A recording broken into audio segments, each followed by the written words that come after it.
Humildade é a qualidade de quem age com simplicidade, uma característica das pessoas que sabem assumir suas responsabilidades sem arrogância, prepotência ou soberba. Uma verdade que precisamos aceitar é que nem todos nós vamos conseguir sucesso na vida, e talvez por isso é preciso aprender a ser feliz com aquilo que se tem, pois nem sempre na vida é possível ter tudo. E por isso admiramos muito quando alguém que pertence a um pequeno grupo de felizardos consegue tudo aquilo que tantos almejam e ainda assim continua sendo uma pessoa humilde, ímpar e admirável. Mas quando em uma pessoa essa humildade inexiste, ela então nos passa a ser alguém que até torcemos contra, torcemos para que caia e quebre a cara, já que por sua arrogância, soberba, ela soa por aí destilando ar de quem é melhor que alguém. O Felipe era um menino muito jovem quando acabou sofrendo com o peso das suas próprias palavras e se tornou a maior lição do quanto é preciso ser humilde no futebol e também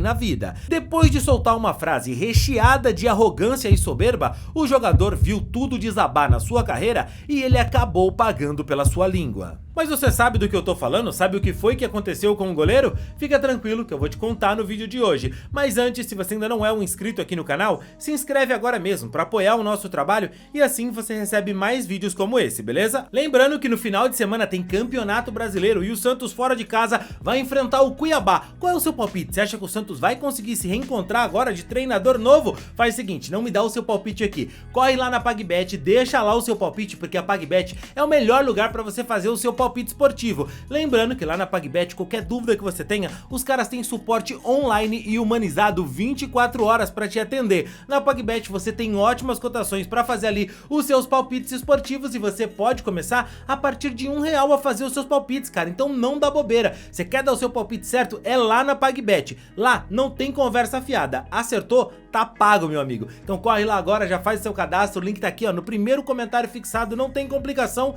super simples de fazer o seu cadastro, beleza? Acertou? Tá pago.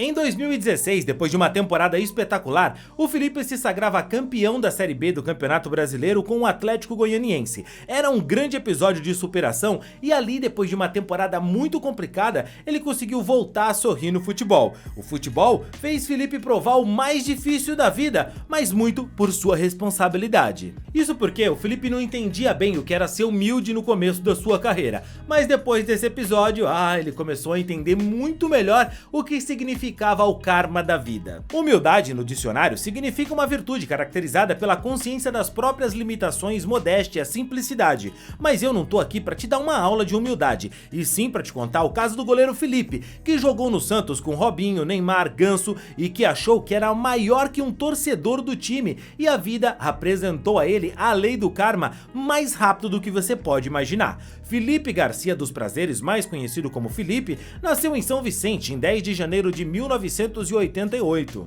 Começou a sua carreira no Santos e também teve participação na seleção de base brasileira, inclusive sendo campeão do Sul-Americano Sub-20. Ele subiu para o profissional em 2006 e nesse mesmo ano, adivinha só, foi pego no exame antidoping, mas calma, sem julgamentos. O Felipe foi pego por uso involuntário de um medicamento e por isso mesmo o jogador foi absolvido. Mas até aqui você talvez não esteja se lembrando do Felipe, então vamos direto ao ponto. Em 2007, o Felipe foi campeão paulista e em 2008, mesmo tendo cometido algumas falhas, ele chamou a atenção de clubes como o Milan e também o São Paulo. O Santos preferiu manter o jogador, mas ele já era alvo da torcida. E tudo piorou quando, depois de uma viagem do grupo do Santos, alguns jogadores estavam ali no quarto do hotel curtindo e resolveram abrir uma live na internet. E adivinha só, é claro, com essa interação com os torcedores, algum engraçadinho resolveu chamar o Felipe de mão de alface. Coisa de torcedor, a gente sabe que não é o correto sair ofendendo as pessoas por aí, mas torcedor, na sua maioria, é inconsequente, né?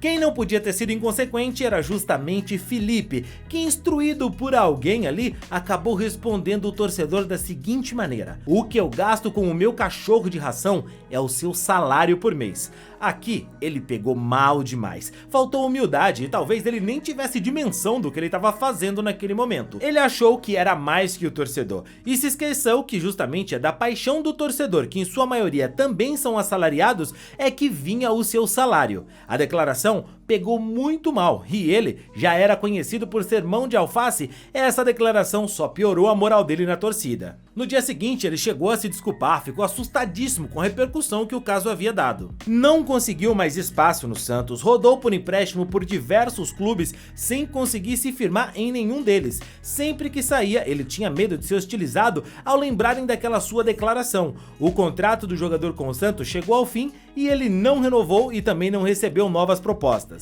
O Felipe estava sem clube para continuar sua carreira no futebol. A vida, meu amigo, ela bate duro e ela bate forte. O Felipe, que antes estava por cima, de uma hora para outra sem oportunidade no futebol, resolveu seguir a vida, tocando um pet shop para se sustentar. Agora, ele não tinha mais salário de um jogador de futebol.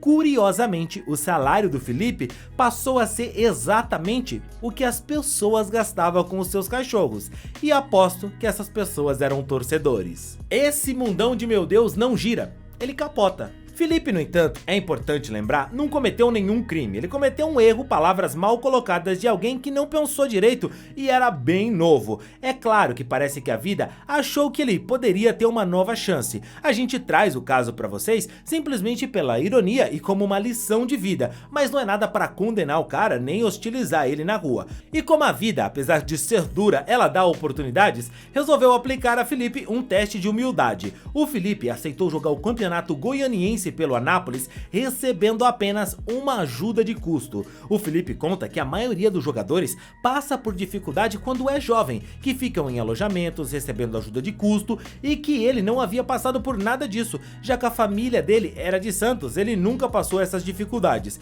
e que passar por isso depois de adulto no Anápolis, bom, isso ajudou muito a forma que ele lidava com as coisas. E olha, o Felipe parece ter recebido a sua lição de humildade e conseguido superar tudo isso. Ele foi considerado o melhor goleiro do campeonato goiano em 2016, depois disso assinou com o Atlético Goianiense para disputar a Série B, onde foi campeão com a equipe e teve um grande ano. Depois de lá ele ainda passou por outros clubes, inclusive pelo Sport, e hoje, aos 35 anos, ele defende o Tombense de Minas Gerais. O Felipe é sim um cara gente boa, cometeu o erro de fazer um comentário ruim, mas ele não cometeu, como eu disse, nenhum crime imperdoável. Ele aprendeu da forma mais difícil e com a melhor professora que se pode ter, a Dona Vida. A lição que fica é que a gente deve ter muito cuidado quando pensamos algo sobre a vida e olha, 10 vezes mais cuidado antes de abrirmos a boca para falar sobre algo.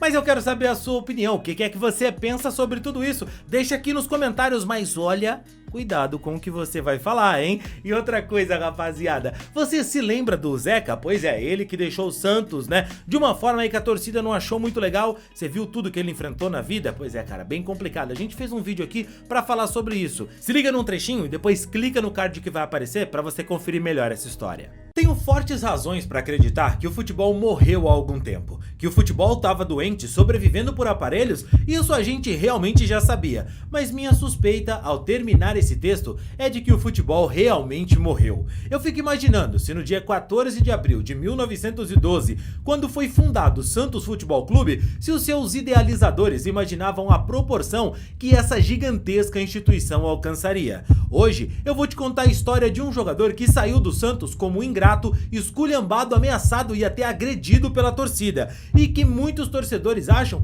que ele teve o que mereceu sem nunca se perguntar se foi justo o que aconteceu com o jogador. Claro que eu tô falando do Zeca, e sinceramente é difícil entender tudo o que aconteceu com esse jogador, mas do meu ponto de vista é completamente impossível não ficar triste.